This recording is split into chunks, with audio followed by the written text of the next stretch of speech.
Monsieur Mamadou Touré, vous êtes bon en tant qu'animateur de meeting, mais vous êtes nul en tant que ministre. La jeunesse qui était devant vous, qui était venue vous écouter, ils sont venus écouter des solutions à leurs problèmes. Tous les jours, vous dites que oui, que vous trouvez du travail pour la jeunesse ivoirienne.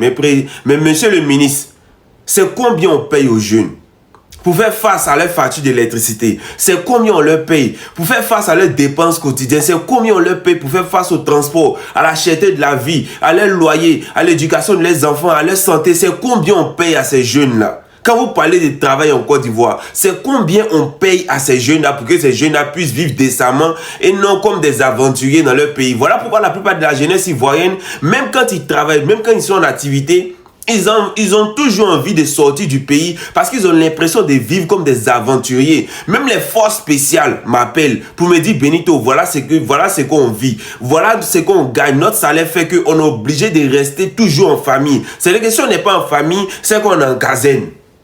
Parce que l'argent qu'on nous donne ne peut pas nous permettre de pouvoir nous loger décemment, de pouvoir nous nourrir décemment, même les forces spéciales. C'est-à-dire que si forces spéciales même en train de pleurer par rapport à ce qu'ils gagnent.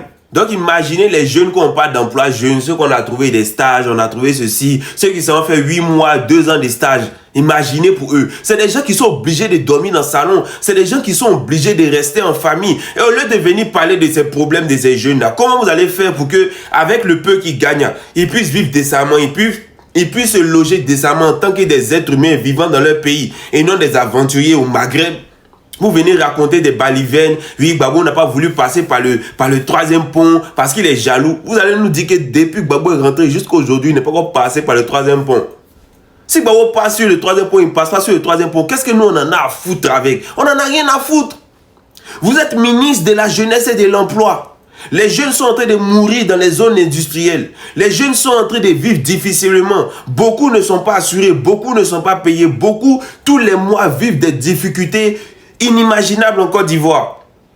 Et au lieu de trouver des solutions en qualité de ministre de la jeunesse et de l'emploi, c'est des balivernes vous venez raconter. Et les jeunes qui sont en bas sont en train de crier: wow, vous êtes au chômage, voilà pourquoi vous avez un meeting. Si vous êtes en train de travailler, vous ne serez pas en train de un meeting. Moi, je ne peux pas aller à un meeting, payer, c'est occupé. Payez votre travail, allez rien meeting. Il n'y a pas mon temps pour écouter meeting de clients. Pourquoi? Moi, au travail, il n'y a pas ce temps-là. C'est le chômage et la misère qui vous conduisent à être aussi bête comme ça. Et la persistance de la médiocrité dans vos propos prouve qu'en Côte d'Ivoire, nous avons un réel problème. Des gens sont réellement analphabètes. Les gens sont réellement idiots. C'est-à-dire que vous avez affaire à une population qui est réellement idiote. Je suis désolé, mais ici, je ne vois pas un jeune venir écouter ce genre de discours-là. Je ne vois pas un jeune qui va venir prendre son temps pour écouter ce genre de discours. Ça, ce n'est pas des discours politiciens. Ça, c'est les discours des grains. Ça, c'est les discours de coups communes. Ça, c'est les discours des enfants de la maternelle. Ça, ce n'est pas un discours politicien.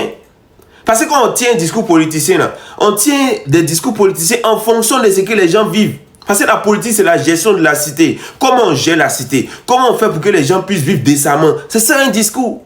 Mais si les gens viennent écouter les discours des grains, Cristiano Ronaldo est fort que Messi, Messi est fort que Cristiano Ronaldo, venant de la bouche d'un politicien, cela prouve à quel point il y a beaucoup d'analphabètes en Côte d'Ivoire et que les gens ne connaissent pas ce que c'est que la politique et que les gens sont encore endormis.